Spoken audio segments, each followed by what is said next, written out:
Welcome to another episode of Mr. Therapist and the Counselor Podcast, where we talk about mental health and addiction recovery topics. And our mission is to demystify the process of therapy through honest, real, and raw conversations. And today, we have a special guest, Stephen Brewer. Got Jesse O. What's going on, guys? What's up? What's going on? We just go right into it now, right? We don't even have like an intro. Okay, That's cool. right. That's right. Steven did the show less than a year ago. He's like the only person we've had back. Yeah. He's the only person that didn't screw up our chemistry. This guy is the only person that comes on the show, does it as a guest, and then like doesn't block our calls. Yeah, I don't understand. Is that what's going on? Yeah. That's what's Jesse going on. keeps spoofing numbers though, so it's hard to block his number because it's a different one every time he calls me. Yeah. But they always have the Victorville area code, so it's like super obvious. So I got it. We've talked about this. I mean, and everybody that's been on their show has been like, it's great that they just come on. It's like They're cute. no. What I'm saying is it's hard to like the chemistry sometimes because it's like somebody brand new for the like. Are you talking shit on past No, guests? I'm not. I'm just saying it's hard to like do a 3-person booth. That's what it is right here. So it's like, and usually when you have a, never mind. I'm just saying like it's, but like Steven, he just kind of, he flowed right in last time. If I want to use the word flow, I don't fucking know. Never mind. We talk about so some nervous terrible right ass now. shit right before we record this thing. So I can't get my head out of the gutter. I apologize to all the mental health professionals. Yeah. So, But Stephen, the last time you came on, it was like the very first time we met, and I feel like was that the first time? That was the very first time. Oh, we met, snap. Right? Yeah. Oh no. You Well, dick. no. Okay, so no, he technically he's correct because we didn't really talk that much that night when we were all hanging out. Right. I think I Because could there was talk. some beverages involved. Yeah. You know, a lot of us were kind of in our own little worlds. Yeah, you know, yeah. so Yeah. we'll just say it that. Talking but was not really. yeah, Got it. I was not in the capacity. yeah. Yeah, So, yeah. but technically shook hands, and then that was like meeting, right? That But was when it, we yeah. actually engaged in interaction with each other was that last show. And it was very smooth. Yeah. So, Yeah, it was That's good. that's what I mean. Like he just sometimes if you have somebody, and I know Steven outside of this, like sometimes we have guests on and I've only talked to them 2 or 3 times. Yeah. And basically I could be completely disrespectful to Steven the entire time. I think he'll still talk to me is what I'm trying to say. for sure. So. We can't fuck this up. No. But Steven, he works in the field, he's an LMFT himself. Something Practice. as we're coming up on Mental Health Awareness Month too, I think that's important to highlight. Particularly this topic is kind of interesting that we're talking about mental health awareness. We're also going to be talking about the Joker in a little bit here, but so Steven, thanks for coming down, dude. It's so awesome to have I you here, appreciate man. you guys having me back, man. I'm Yeah. glad that you didn't block my number. Yeah. No, dude. Never, bro, never. we actually last time you were here, we talked about the Batman, and your reel kind of what popped off. Okay. Wait, hold on one second. Okay. Are you going to ask him where you're going to check in thing, right? Yeah, but we're just doing banter right now. Oh, I thought you were jumping right into the subject. Sorry, I don't know your cues No, sometimes. no, Continue. dude. Sorry, I didn't mean to grab your hand like that either. You meant to. It's okay. I did, yeah. It's okay, man. You just Yeah. wanted an excuse to. Yeah, exactly. It's okay, So dude. exactly. I'm always I exactly. support that, dude. Mm. It's okay. Sorry, I fucked it up. Continue. Yeah. So Stephen, last time you were here, we were doing an episode on the Batman, right? Jesse asked a brilliant question. He asked, "Who's your Batman?" And so we had a pretty good response on that reel. And I just remember kind of going over. Do you want to read maybe some of the comments we had? Like do a little reaction? Yes, I can do around that it? right now. Let me open up my Tic Tac. How old are you? Dude, you know what's gonna screw it up? I don't have my glasses, dude. Will you read over my shoulder? Yeah. Well, let me get this thing right here. So we had a few. Keep talking. We had a lot of people agreed with you. I think you picked Ben Affleck, right? Like as He said that was his Batman. If that he was had your to go with Batman. one. Yeah. So I want to go over some of the comments here, and I just want you to I want to understand, if you double down on Ben Affleck as being. I don't know if he doubled down. He only said he was only here once, so he said, "Hey, this is my guy." This would be a chance to. I'm giving you an opportunity. And I want to okay, know if he's okay. going to double down, or if you're going to change your opinion here. Okay. So I got someone said, "F that." Mm-hmm. Kevin Conroy is the obvious answer. So Who is this Kevin Conroy? Jesse, leave the room immediately. I I was gonna actually. That was my next question. Okay. no. And then someone else defended you. Said, I see nothing wrong with this take. We are robbed of not getting a solo Affleck movie. So you got a strong response there. And someone else said Kevin Conroy played Batman the best. No one else did both characters better. Christian Bale, all day long. Then Michael Keaton. So we got some different responses here. Mm-hmm. And just what's your take on that? So first I'll say after the show, I did a little bit of an audit for myself. Checked in with yourself? Yeah, I checked in with myself, and I was like, I realized, because first I'll tell you guys, like, the animated series, like, special place in my heart forever, dude. Like, I used to come home from school every day and watch it. I had a little Batman watch that went off 10 minutes before the show started. Oh, really? So if I was playing, I could run back home and not miss the episode. That's sweet. Yeah. I have the entire series as an adult on Blu-ray that I could just watch whenever I want. I still do that, every once in a while. So that's why I did an audit, and I realized that the reason why it's kind of a twofold thing. The reason why I'll still stick with Ben Affleck is because of what I realized probably was most influential for him in his portrayal. There's a lot of similarities in live action to Kevin Conroy and his the way he portrayed Bruce Wayne and Batman in the animated series. I've seen like some people compare like even physical characteristics and stuff. Like I talked about that smirk that Affleck had in the last show, and people have showed that the animated Bruce Wayne has that same smirk, and I was like, dude, and it just all clicked for me. At that time I didn't think about it, but that's why I enjoyed Ben Affleck's Batman so much, because it reminded me a lot of Kevin Conroy.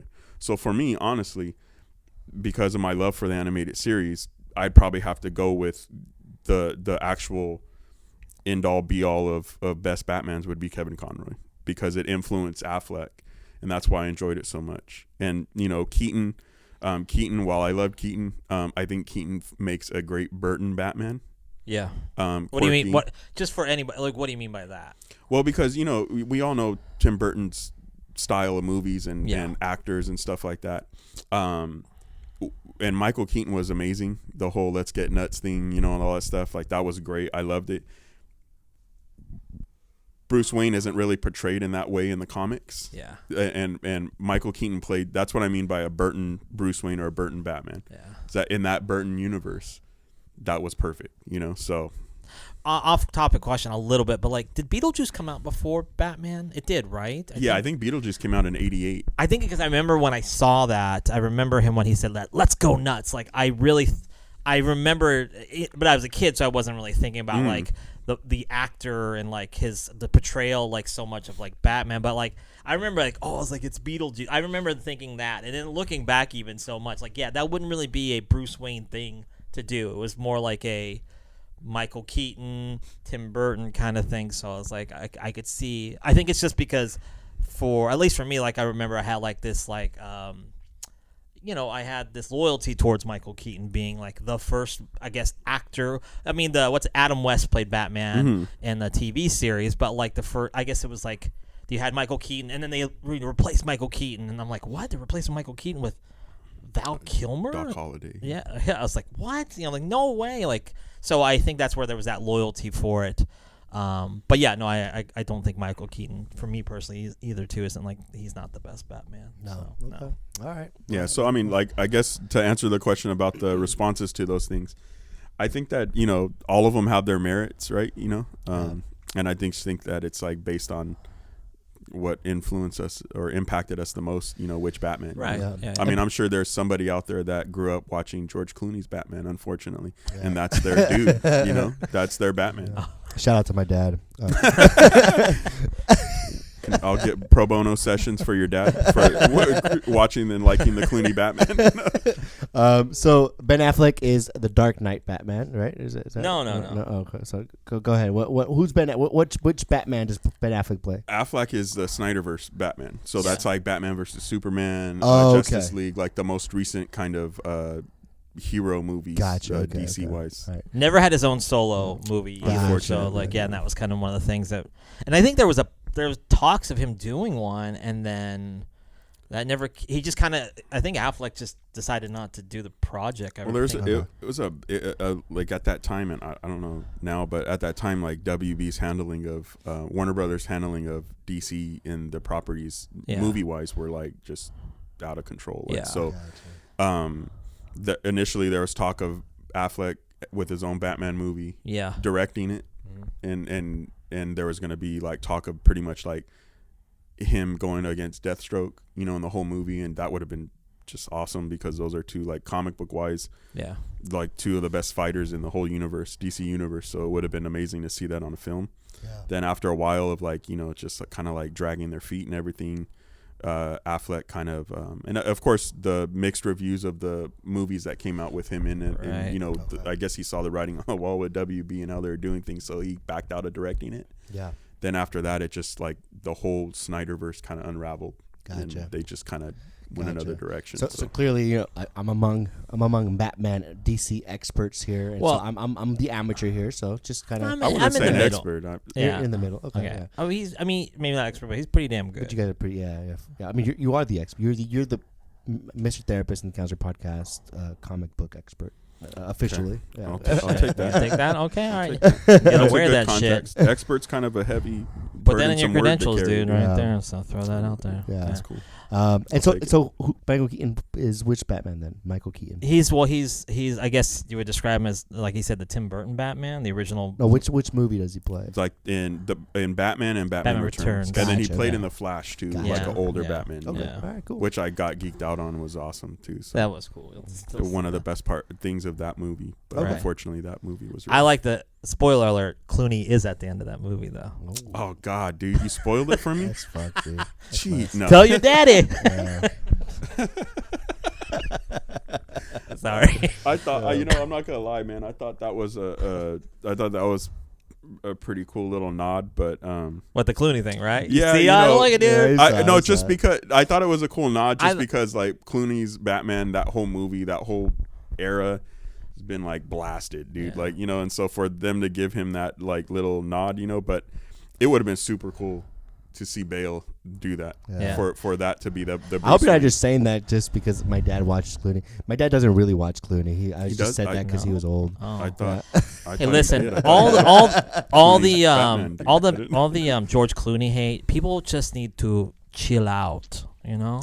Oh my gosh. People just need to freeze their feelings on. I'm sorry, that was Mr. Freeze from asking who Kevin Conroy was, and then you got the freeze puns now. Yeah. And that's my favorite villain, by the way, Mr. Freeze. So Arnold Schwarzenegger is fantastic as that. Yeah. We're gonna talk about the Joker in a minute. You want to go somewhere before I'm gonna take us into the check-in real quickly. I just wanted to ask you, now that you're here. I think you said Christian Bale was your favorite Batman, right? So Christian Bale is the Dark Knight, right? He is the Dark Knight. Yes. So he is my favorite Batman just because I feel like that's when I started getting into watching Batman, and so I recently checked out Suicide Squad, and then I started Batman versus Superman. This guy did his homework, dude. I'm trying to do my homework here. Nice. And so I can't buy into those characters. I'm like, nah, like the other guy was kind of cool, you know? So, yeah. He's cool. Yeah. Christian Bale's sexy. Christian Bale, yeah. He's sexy. He wasn't even like, no one really fought for that guy in the comments. So he did a great job. You know, he's not my favorite, but he did an awesome job. He's basic. No, but I think he did praise Bale, and I think he also, the movies were just so good. The Nolan movies, at least, were just excellent. And I think after having those Batman movies with like Batman and Robin and Batman Forever, right? Is that Val? I think that like all of a sudden it was a different take on the Dark Knight, so I think people were just really excited for like I don't know. I just thought it was a great movie. Yeah, it was. Yeah, all great 3 movies. So for sure. So with every Batman, there needs to be a Joker, right? Yeah. So before we go into that, though, so I realized how awful I made this transition, but it's okay because we got so warmed up with this Batman conversation. Yeah. But we are a mental health and addiction recovery podcast. Wait, what? I'm out of here. and we wanted to, you know, we love you, and we know that you've been struggling, and so we wanted to have this meeting with you. No, I'm just kidding. So it's an intervention. This is not an intervention. I'm just. This is when he does his full R. Kelly, right? Yeah, this is when I get up. I'm fine for my life here. You do that so well, dude. I'm gonna put water on my face so that it looks like tears and sweat, dude. But we do this. Where just wanted to check in, right? And we're trying to normalize checking in. We're trying to normalize having conversations that are authentic, that are honest, trying to stay true to that mission to demystify the therapy process. So I'm going to ask you guys, before we get into this Joker conversation, just to self-assess real quick. And how are we showing up today? Just emotionally, what are we coming in with? Anything that we kind of should just get to talk about before we step into this conversation here today. So I'll start with Steven. Yeah. Okay. I'm tired, man. Yeah. I'll be honest with you. Yeah. Mentally tired. Just it was a long week. Sometimes, as you guys know, we have weeks that are pretty solid. I mean, most of the weeks are good working with our clients and everything, but then sometimes there's some sessions we have that kind of hit a little hard. Yeah. So yeah, I'm a little drained. At the end of the week, mentally, but still functioning, still still doing what I got to do. So. I think the one thing we talked about this a while back on the show when we had a guest come in, but like burnout is like crazy with our field in general, right? Because we're seeing, gosh, for me, I mean, I feel like if I see like more than 30 clients a week, then like I'm burnt out. Like I can't even do. That doesn't even seem. Well, I mean, when I was in grad school, I was like, 30 clients, it's like a full-time job. Like you're good, but like the work you're doing in a room is so heavy, right? And so yeah, for sure. That's probably my magic number right there is around 30. Yeah. If I some of my clients are biweekly, or I see them monthly, because they progressed. But if I see like 30 clients in a week, like that's when it's like, okay, like you said, it's heavy. And especially if you have one or two sessions that are kind of tough, you still carry those with you afterwards. Even on the weekends, sometimes I still think like, man, I hope they're doing okay. Because I know that last session we had was a rough one. So. I wanted to bring up just like that, just being kind of tired, but I don't know, it was a couple weeks ago. We did an episode on The Quiet on Set, the Nickelodeon documentary. Okay. So, which was my idea I brought up, and I was like, gosh, why did I want to watch this? But I watched that, and that was like mentally draining. And then I did have like some clients that I worked with that had similar trauma, sexual trauma, and I just Did you watch that? Did you watch it? We watched a little bit of it. My wife kind of spent some time in the entertainment industry a little bit. Okay, yeah. Growing up, thankfully nothing happened to her like traumatic or anything like that. But she kind of had a rough time with that, dude. Okay. Like she was kind of like, because she was kind of in it a little bit, and she didn't get so far into it where she was like, a big piece of that. But like she was like kind of like, I remember being around some of those things, and just like thinking like, that's messed up, that's weird, or that's whatever. So it kind of hit her hard. And then of course we're being counselors and therapists, we're empathetic people, so even if we never experienced something like that, just seeing kids go through things like that kind of hits us a little bit. So we didn't finish it. We watched I think 2 or 3 episodes, and then my wife was like, hey, I don't know if I can watch it anymore. And I was like, I'm cool with that too, because it's hard to watch. That's where I was. Like I told him like we should do it, and then he I think you had completed, or you were almost done. I hadn't started. I was like, maybe we should do this. And then like by episode 2, and I was like, I really didn't want to watch it anymore. Like, I mean, on top of just being in the field, being an empathetic person, and then like also just now that I'm a father, I was just like, I'm good. Like I don't want to hear any more of this stuff. And I remember finishing it on a Sunday, like probably Sunday late afternoon, and then working Monday. And I just remember like, just not feeling good, kind of feeling, I'm not gross is not the word to describe it as, but just like feeling, just wiped. I was like, I don't want to hear anymore. I'm just like, I don't, it was a lot to consume. So, so I just wanted to bring that up. I don't know if I'd mentioned that or not. Maybe I did. Did I bring it up? Is that what you're thinking about today? Like, is that what? Well, I'm bringing that up. The reason I'm thinking about just also reflecting on my own stuff, but I wanted to ask Steven this because I'm just curious about people working in the field. Like, you have countertransference, right? You experience that. Is there like a certain like pattern, or can you identify like the countertransference when you have it? Or is that kind of a too like general? Do you have it a lot? Like therapists have a different threshold for it. So. Yeah. Okay. Maybe I'm just I'm kind of sick. What? No. Well, therapists have different thresholds for it. No, what I mean, like, or counselors like. For me, I feel like there tends to be like a one type of like a certain personality that can be. Sure. I could kind of like it bothers me, but I'm like, but I also accept them. Like I realize you're gonna meet this person in some ways 20 more times, and you have to be okay with it. But for you, do you ever experience like countertransference, or is that something that you feel like? How do you sit with that? How about that? The one thing that comes to mind for me was I had a lot of countertransference when I was working in the foster care system. Yeah. Because a lot of the kids that I worked with, their parents were just not there, dude, and it really would make me mad. Like I'm not gonna lie, it would make me straight up angry. And I actually thought of a really good story that I started kind of developing because of that, but I don't want to give it away because it's not trademarked or anything. So Jesse over here is gonna write a script for it, and then I'm gonna be you'll hear a Gonzo Fiction song and be like, wait, what? I'll be like, wait a minute, that's what I said. No. But yeah, no, that's probably the most prominent thing for me would be that, just because I don't think anybody enjoys seeing kids traumatized or going through tough stuff, but it's like that I would get that anger, where I'm like, man, if I see this person, I'm gonna say something to them. Yeah. And I actually interacted with some of the parents at times. And I really had to check myself, and then thankfully I had a clinical director at the time. I was working at the agency that we would have our supervisions, and I would be like, dude, I did some extra Muay Thai sessions that day after I got home, because it was really I had to really check myself. And so she helped me out a lot with that too, but that's probably the most prominent thing I could think of that would trigger that.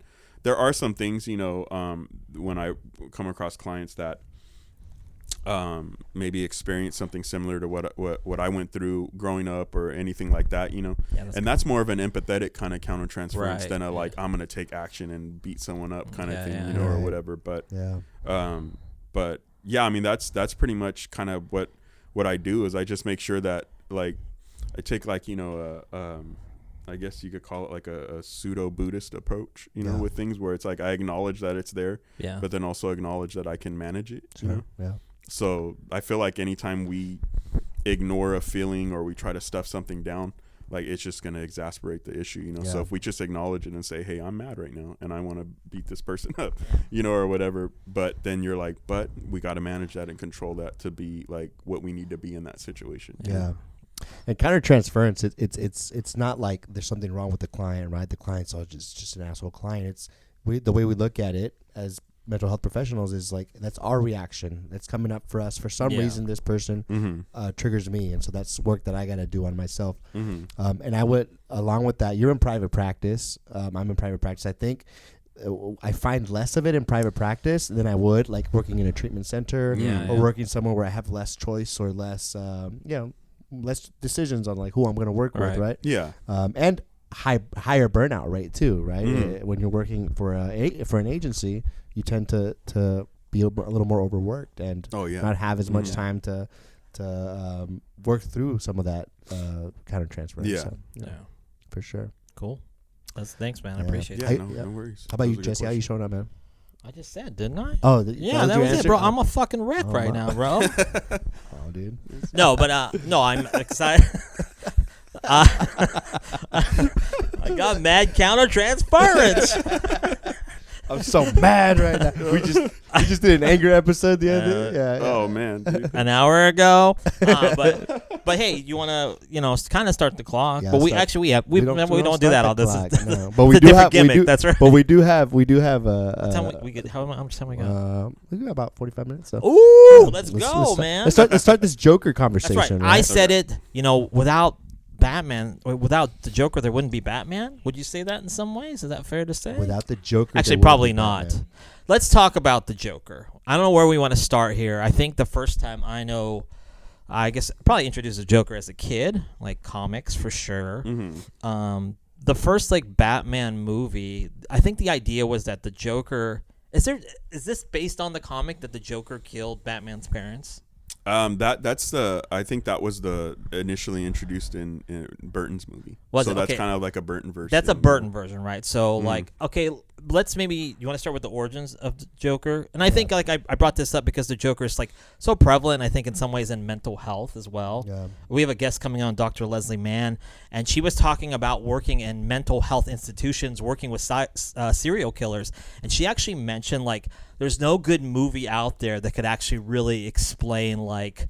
The way that those like her experiences, and then she actually referenced the Joker with Joaquin Phoenix as like the closest example she could. So there's a heavy mental health aspect to the Joker. Would you say that movie probably focused more on the mental health aspect of it than any other Joker interpretation? Yeah. I mean there's a heavy mental health influence in that movie, yeah, for sure. And that you know, I mean that's kind of like the origin and the buildup of it, right? I mean there's a lot of stuff there, right? I mean the trauma that he endured when he was a kid. Yeah. The bullying that he got afterwards as an adult, you know, reaching out for help and not getting it. You know, all these different traumatic things. You know, just kind of like, I mean, even dealing with the laugh thing, the condition that he has, you know, that thing that's traumatic in itself, you know, just socially, you know, so, a big, heavy mental health influence in that film. I think there was, it's suggested, right, that like his mom lived with a partner who was abusive. I don't know if it was actually the Joker's dad, but they would abuse the Joker, right? Like they would do things to him. I think it was on his case file. So it portrays maybe like some of the current functioning that was displayed in that movie. It probably came from some of that trauma that you're talking about, for sure. Yeah. Well, yeah, I think that was like probably out of all the movies that the Joker's been in, I think that was probably one of the deepest explorations of his origin. Yeah. And which was super cool. But, you know, the origins for the Joker, it's kind of hard to pin down a little bit at times, you know. What is your, like, obviously you grow up, you read comics, right? So, like, what was the introduction of the Joker? Like, what was that? Like, where did he show up? Like, I mean, I didn't say this, but I can't think of, when I think of Batman, I do think of the Joker. Like, I feel like he's always been there in some form, so, like. I want to say that I think his first appearance was, like, because Batman's first appearance is Detective Comics number 27. Okay. That was like in like 1939 or something like that. Yeah. And then like in 1940, I believe, Batman got his own book, and it was just called Batman. So Batman number 1 in I think 1940 was the first appearance of the Joker. Okay. So I mean, when he first came out, you know, he was a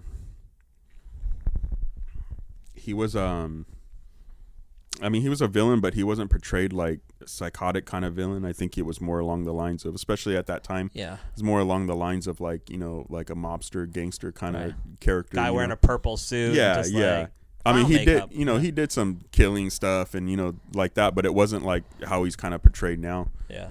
There wasn't really like a heavy mental health aspect to that. No. I mean, but of course, like you said, a guy dressed like a clown, you know, killing people, there's mental health issues there, you know. Yeah. But yeah, it wasn't really like as prevalent. I want to say like maybe like in the 70s and 80s, that was when they started exploring more of the psychosis part, the mental health part, an aspect of the Joker. Yeah. And he became more of a menace, like a fearful kind of, you know, scary, you know, kind of character. I think the main thing that pops up in my head is like I can't remember the issue number, but there's some in the Batman, like there's some Batman issues like in the 70s, I believe. The artist it's a really famous artist, Neil Adams. He started drawing the Joker and Batman, and that's when he had like the Joker started getting a little bit more like psychotic with the way he was written. You know, they had like there's a famous cover of the Joker, Batman's comic, and the Joker's on there, and he has like he's like got these big playing cards, and Batman's like tied on one of them, and like he's like, that's when they started portraying him a little bit more psychotic, you know, and do like less like the mob boss and like more unpredictable, you know. Yeah. And then The Killing Joke by Alan Moore, that was like in the 80s. That was like that's pretty like, iconic. Yeah. That's when like that was an even deeper exploration because Alan Moore is like, you know, I don't want to. He's unique. Okay. So and he's super intelligent, and like he dove into that and like really gave us like both for Batman and Joker in that story, like. But that was when he, I don't know if you want to put like a trigger warning on this or whatever, but for sure. You know, that was when he, you know, when he did what he did to Batgirl. Yeah. You know, which was, you know, like he assaulted her, he paralyzed her. Photos of her showed him to her dad. You know, when her dad was tied up like on a carnival ride or something. Right, It was insane stuff, dude. Like, and that's in a comic, dude. You know what I mean? So that was like, think about that basically. Yeah, you know, and I mean that's trauma in its own right. You know, and then they explored. He had a unique exploration of Joker's origin. You know, and that influenced a lot of different stuff that we've seen more modern wise. You know. Wow. I think that's why sometimes too, I feel like with Batman, the character of Batman, the whole story, it's so unique as a comic itself, right? Because I don't know, we have superheroes, right? And like Batman was always just, you know, once again, this average guy, and like, I don't know, it was just kind of more based in reality in some ways, the scary parts of reality, all those things. So it just makes it so unique. And so yeah, I just wanted to share that as well. Has there always been, because I just, like I said, I just recently finished or rewatched the Joker movie, the one with Joaquin Phoenix, and there was this almost like political flavor to it too, like it's you know, he was seeing a counselor, right, and then the funding got cut for the counseling, right, and so there was almost this sort of like kind of like screw it, like F it all, like I'm just gonna be me, and like I'm not happy on medications, I'm not, you know, happy with the system, and like the system is trying to like oppress us, and there's almost this sort of like anarchy type of society, right? Like the criminals, I think in that movie they were called like the jokers, right? These are just jokes, right? Kind of pushing back against the 1%, right, of the political figures in Gotham. Is that unique to the movie, that political sort of like pushback to the 1%, sort of like we're gonna retaliate back, or in other comics as well? Not necessarily, but maybe like there was some uniqueness in that movie, like as far as like what they specified and what they went on, like went against, you know. Yeah. But there's always been like a touch of the Joker being an anarchist, you know, in books, you know, just when he got to that point where he was just super unpredictable, where like even the villains were afraid of him, you know, like because they didn't even want to work with him because they were like, I don't know what the hell he's gonna do, you know, so like I don't even want to mess with him. I mean, there's like countless little anecdotes of other villains like the Riddler and other people like being like, nah, he's there, I'm not going, you know, like kind of thing, you know, like I'm not getting involved in that. I think that's touched into in the Dark Knight, is like, you know, everybody's coming like the Joker is this wild card, you know, like they don't want to like associate with him. There's no trusting him, like the way that he does business and compared to others, it's just like they didn't want to associate him. But at the same time, he was just so diabolical, and maybe he was the one person that could take down Gotham or Batman. So I don't want to go too much in the route of the like the political thing, which I don't think you're trying to do. But like I was thinking, just randomly thought about like the X-Men, how they're the mutants, and they were like this almost outcast of like there's like there's kind of like this political banter there of like mutant or non-mutant kind of thing. So the government's all involved and stuff like that. But yeah, the Joker's always been kind of like an anarchist and just like fucking out of control. So it just depends like on what Joker you get, what Joker you read, you know, and what era, you know, or whatever.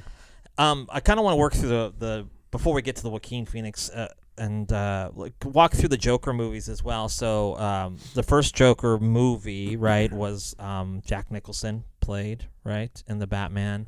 What's his name? Tim Burton's version, and then after that, I think the next was Heath Ledger, right? Dark Knight. Movie wise, okay. I think so. Yeah. Well, there's also, I mean, could you walk me down like a little, like, is there a way to break it down, like for you, like Joker wise, like we're talking TV and movies, well, or cartoon? Or? I mean, well, if you get like super technical, you know, there was, you know, the serials back in the day, you know, in the 40s and stuff. Right. Yeah. But I don't know. I'm not entirely sure, to be honest with you, if the Joker was featured in there. You know? But probably the first time would be Adam West Batman. Yeah. Which even in that was a campy show, but like Cesar Romero played him. And he did a really great job. And, like, that was even kind of creepy, even though it was, like, campy. You know what I mean? Like, he had some good jokes in there, and, like, you would laugh at stuff, but then you'd be like, ugh. Yeah. Like, that's kind of weird, you know? Like, and even though it wasn't, like, built to be that type of show, but, like, he portrayed that it still kind of creeped you out a little bit. Right. Then after that, it was Jack Nicholson, which was great. And that was kind of like its own little storyline, and that's where it came in that, like, he's the one that killed his parents before he became the Joker, and that, like, Batman made him, and stuff like that, where he made him, you know, like, disfigured, you know, with that stuff. Then a little bit after Jack's portrayal, then came the animated series Joker. Yes, and that was played by Mark Hamill. Yeah, right. Yeah. Mm-hmm. So Mark Hamill, who's Luke Skywalker, and he's actually, because, you know, in some ways we forgot to bring up Kevin Conroy, but like Mark Hamill is really loved, right? For he's loved for his portrayal. I'll be honest with you, I don't think there's. I even, and this is amazing to say, even like online, I don't think I've ever seen anybody say anything bad in comments about Mark Hamill's Joker. Yeah. Like, that is like the top notch. Like, even if you compare it to Heath Ledger's Joker. Yeah. Like, that's highly beloved portrayal, you know, and rightfully so. But like, even that compared to that, like, everybody's just like Mark Hamill hands down. Yeah. And I think it's accurate, you know, just because it was a kid's show, but holy shit, man, did Joker seem pretty evil at times, you know, with stuff. And they did some stuff in there with the kid's show, but, you know, they did some stuff in there that was a little bit more adult themed. And you just were like off, it was off-putting, you know, the stuff that he would do and the way he would laugh about it, you know, and things like that. So like, I think that was like the perfect kind of balance and you know, with that character, you know, Mark Hamill. So then after that, it was, you know, Heath. Yeah. I remember when Heath was gonna play the Joker, and it was at the time, at least I remember like saying like, this is a bad idea. Like, and I don't know if maybe it was Mark Hamill's version, but I also know Jack Nicholson, at least at the time, because maybe he's just he's so respected as an actor. They were like, this is a bad idea, or people were just very negative on it. But then all of a sudden, like, he blew the roof off that. Yeah, right, I remember hearing the news, reading about it, and like, I was all like, oh my God, like, what, you know, like, I'm not gonna lie, I'm gonna be honest, I was one of the initial people that were like, this is gonna be terrible, you know, like, what the hell. Yeah. And then I remember the marketing campaign for that movie, The Dark Knight, was amazing. Yeah, they did such a great job with that. And I remember they released an audio trailer, and in the audio trailer, at the end of the audio trailer, you hear Heath Ledger talk and his cackle and his laugh. And so it was that infamous part where he's all like, I'm a man of my word. And then he starts laughing, you know? Yeah. And when he did that, like, I was like, holy shit, he's going to pull it off, dude. Like, that was amazing. Yeah. Like, that was scary. And then you see the movie, and then you're like, I think for me, like, watching the movie, like, the very first time watching the movie, I was super uneasy. Yeah. I felt like I was like in the truck with him, like what are you gonna do next, dude? Because I want to live. Like, I don't want to die, you know. Like, please stop, you know. Yeah. Like, I was in the truck with him when he was doing all this stuff, or I was in the room with him, and I'm like, is he gonna turn on me? Like, I'm just watching the movie, dude. Like, you know, like it was weird, but it was great. Yeah. What's so cool about that movie was just like, I always think about the scars. He talks about the scars. He tells different stories about the scars to where it's like, it's so uneven. Like, you cannot, this man is all over the place, and it's intimidating. It's scary. But yeah, his portrayal was just like, it was incredible. Yeah, so yeah, there's a good thing about that too. Then that's where they got into a little bit of the mental health aspect of the Joker in The Dark Knight, is that, and they touched on this too in The Killing Joke. Okay. So in The Killing Joke, there was like 3 different origins that the Joker would tell. Like, one was like he was really? Like, okay. Yeah, one was like he was a comedian, a failed comedian, and then there was like a couple more I think that were different, you know, but like they kind of borrowed that from The Killing Joke, right? Wow, yeah. And so amazing. that's what they did, you know. First it was like, you know, he did it to himself to, or no, what was it? I think first he said he did it to himself to make his wife happy. Yeah. And then because of gambling debts or whatever. Mm-hmm. And then the second one was like his dad did that to him. Yeah. And then I forgot the third one. Yeah. But mental health wise, trauma can have that type of impact on us, like where we get so traumatized that we don't even remember what actually happened. And so then we have that, you know, when you get deeper and deeper into psychosis, which I'm sure Heath Ledger's Joker was like, just that was what he lived, you know what I mean? So like he was just like, he just completely probably forgot about none of those that he gave was probably the right one. Yeah. You know, we just don't know. You know? And so that is something that kind of happens with intense extreme trauma. You know, I mean, even like the diagnosis, the dissociative identity disorder, that's a product of trauma, and our brains or our personalities or our minds trying to cope with it while it's happening, and it fractures into other personalities to cope with that, right? Most people know that as multiple personality disorders, right? Yeah, exactly. Yeah. So I mean, trauma has that type of impact on us. And I mean, if you're consistently going through trauma year after year after year, I mean, are you really going to remember your actual origin? Yeah. You know, after a while, you know. And so that was what I think that was something great that they did mental health wise with Heath Ledger's Joker, was that it was kind of like, you don't even know where he came from, you know? Yeah. Did you guys watch Moon Knight? Moon Knight? Mm-hmm. Yeah. So there's some depiction of trauma there, right? Mm-hmm. Like this guy kind of like turns into different, I don't know if he's a villain or a hero, but different characters. But yeah, and just we know, just mental health wise, like that dissociative identities or multiple personality disorders, people split as a way to protect the part of them that's experiencing the pain, that's experiencing the trauma.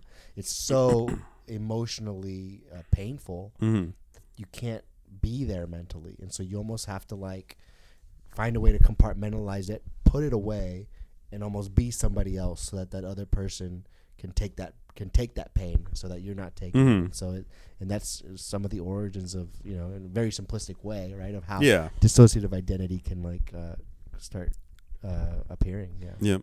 I think about too, well, Heath Ledger passed away. I mean, he took on that role so much. He immersed himself in that role. Yeah, and I don't know if it was like I think he mixed up a bunch of pills at the time. I think that's how he passed away, right? Like, I think that's why they called it like, I think they call it like an accidental overdose. Like it was a poor mixture of sleeping meds and something else, and it just triggered, you know, something. Has that ever come? I mean, I haven't really looked too closely into it, but like it was the role that triggered. I mean, maybe there's other things in his world and life that I don't know about. I'll never know about, but like it was that role. Like he really did take that on, and then there was a trigger from that experience that like, yeah, it's just very sad. But that's the heaviness of that role. Even when I see Joaquin played it, like, and the weight loss, and like it's just so like.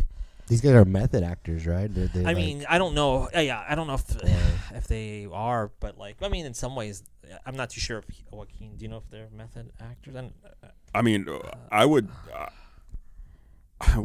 say to a certain degree, like Joaquin Phoenix is. I mean, the dude went a whole year saying that he was a rapper, you know, and even went on talk shows like acting like this is my new album coming out and all this stuff, and like never broke character for like a whole year or 2 years. Grew that big old beard out, you know, all that stuff, and then all of a sudden, next thing you know, like he's done with it, you know, and then you're like, what, you know, which is cool, by the way. I love that. So. But yeah, Heath he just took that all on, and it's very sad ending to all that. I want to say that after he passed away, I don't know if like Jack Nicholson made a comment. But he said, I want to say that he said something about the darkness of that role, that like just going to that point, you know, even if you're acting like as a human, like it was like, it was kind of hard for him, you know, to do that, you know, and I mean, you know, that's Jack's an amazing actor, you know, and for him to, if he, you know, I want to say he said something like that. He just said that like it was a really dark like role for him and a dark place to go to do that, to play that. Yeah. And even then, like that Joker was pretty, crazy, right? But I mean, like he wasn't like, I didn't get a fearful feeling of him. Yeah. Like, but I was just like, man, that dude's nuts. Like that's the Joker right there, yeah, but yeah. It wasn't like an uneasy feeling, a little bit, but he was creepy at times, but I can't imagine like approaching it in that role in a heavier way, like Joaquin did or like Heath did. And I could totally see actors getting lost and stuff like that. Sure. And even carrying, even well after the movie's done and gone and, on DVD, or do we have DVD still? Yeah. I don't know. You got them, right? I have Blu-rays, bro. That's right. Get it right. We talked about Blu-rays. that. No. Check out my VHS collection at my house. I have beta tapes. Ooh, so what's up? Taking it back, dude. Swamp Thing on beta. Anyway. Have you seen Swamp Thing? That'll be the psychology of Swamp Thing. Hey, dude. I just got about 15 minutes here. We got 15 minutes, okay. So after that, we want to go, though, after Joaquin, nobody touched the Joker for quite a while, right? And then we had the epic. Was it Heath, or was it Jared Leto, right? I think Jared Leto was before Joaquin. Is that Suicide Squad? Oh, I'm sorry. After Heath, it was Jared Leto, right? Yeah. Okay. Which was the greatest Joker of all time? The silence. I didn't like him. What did you see? You just watched it recently, right? It, yeah. What do you think? I think it was terrible. No. What do I think about the Joker? I'm kind of being mean on Jared Leto. And listen, Jared Leto, I know you follow me, and you're being sarcastic. I thought you were being serious. What? I thought you were being serious. I thought that he was your favorite Joker. No, it wasn't being serious. But now I was trying to make amends with Jared Leto right now because we've had beef. Gonzo Fiction, 30 Seconds to Mars. It's a long history. Google Gonzo Fiction, everybody, not 30 Seconds to Mars. But but like his portrayal, I think there was that comparison to him and Heath Ledger, right? And it was just like, what are you doing, dude? Did he have grills on that? He had.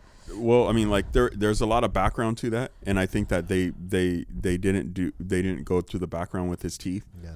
And basically, they're saying that he had to get those like silver teeth because Ben Affleck's Batman beat the shit out of him for killing Robin.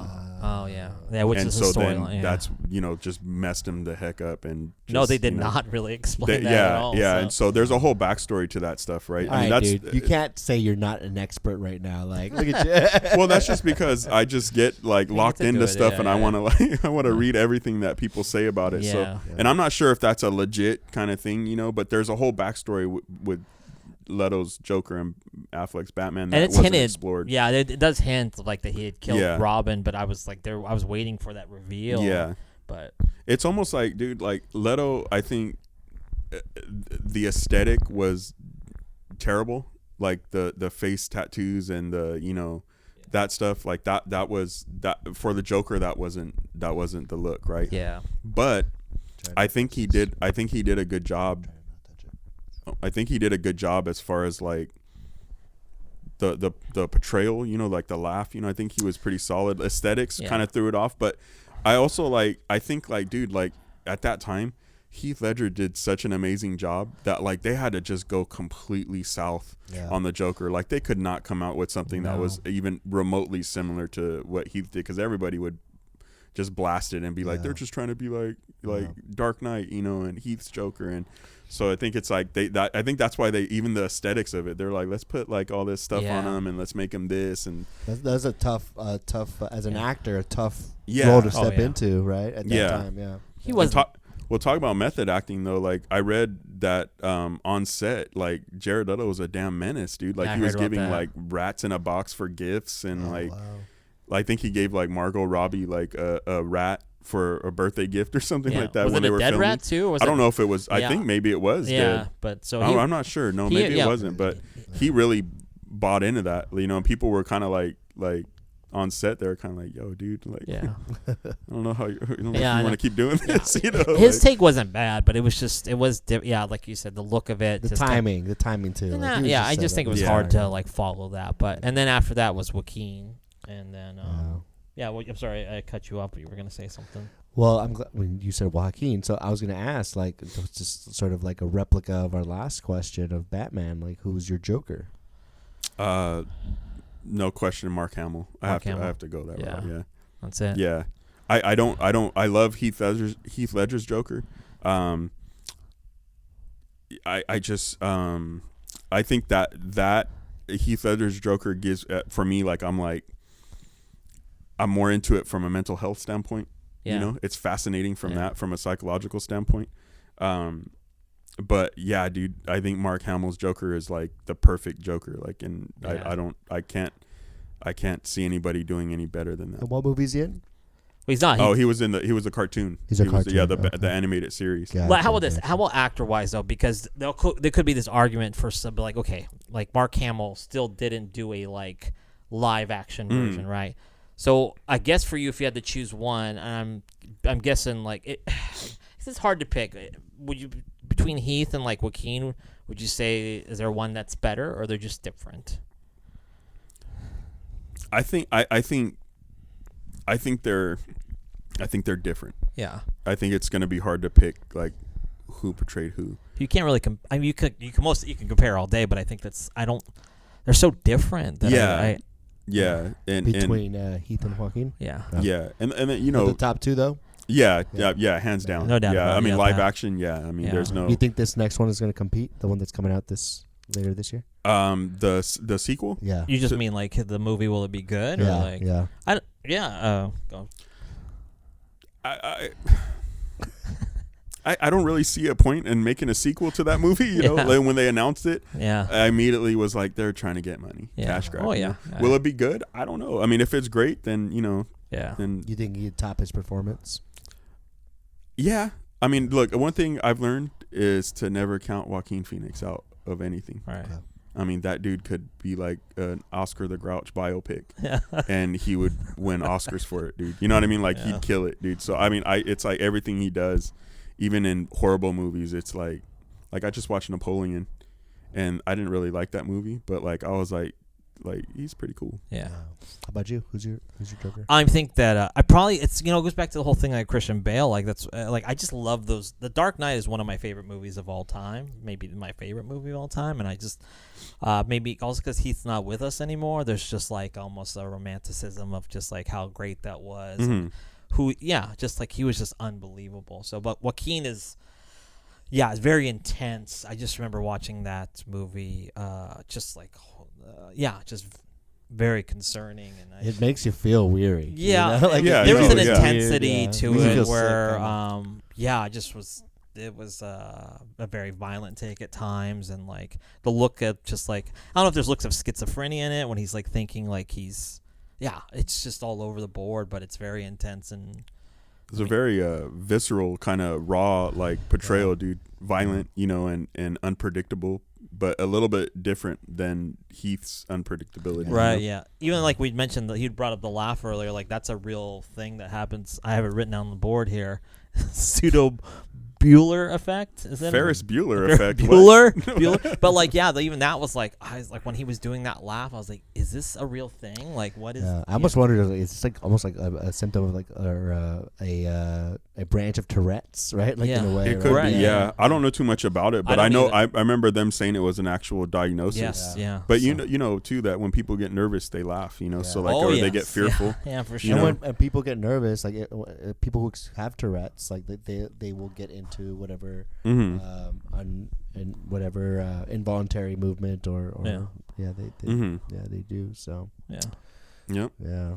wow, man, why are you looking at me like that? No, I don't know. I mean, I know we're you kind of admiring me right now. This is Jesse's Joker moment right now, dude. It's like, we live in a world, and then I'm gonna be like, oh my god, run out, I'll have to run. This is good. We'd have to wrap up here in 5 minutes. Yeah. You got anything to say before? No, man. I love having Steven on. Like, I could keep talking about this forever and ever. So, and I'm gonna try to pull out different characters. We could do like a psychology of this, psychology of that. So, like, I was gonna say if you guys love the show, Steven, like we're gonna have him return and like have another psychology. I don't know what character would you pick next for the next. I don't know. I want to do Superman, dude. Like I love Superman. He's a fucking alien. Why are you? Why? No, you, I don't. I was like why shit all you over being? your Why are dreams. you being an alienist? An alienist. You don't Dude, like we're aliens, gonna bro? get to meet aliens pretty soon. Let's talk about Wolverine and all the decades of living he has to do and seeing people die around him. Okay, I yeah, don't know, Wolverine. just- I mean, well, no, that's the popular opinion. Superman would be pretty interesting. Oh. You know, not gonna lie. I mean, there's a lot. Thank you. People look at Thank him. you. Yeah, like people look at him like a boring character, but there's a lot to chew on there with talking about mental health and stuff. You heard that? There you go. Cliffhanger right there. Wolverine, To be continued. Yeah. Wolverine, the most trauma in the history of mankind that one person could endure. Yeah, you know? right. Yeah, It's like, that's man. amazing. Holy shit. So Well, thank you for coming Spider-Man's out, man. traumatic. I Dude. know, man. Spider-Man. There's a lot of trauma there too. Yeah. So. Okay. So, Okay. Cool, Thank you brother. for coming. Hey, if you guys enjoyed the show, make sure you subscribe to the channel.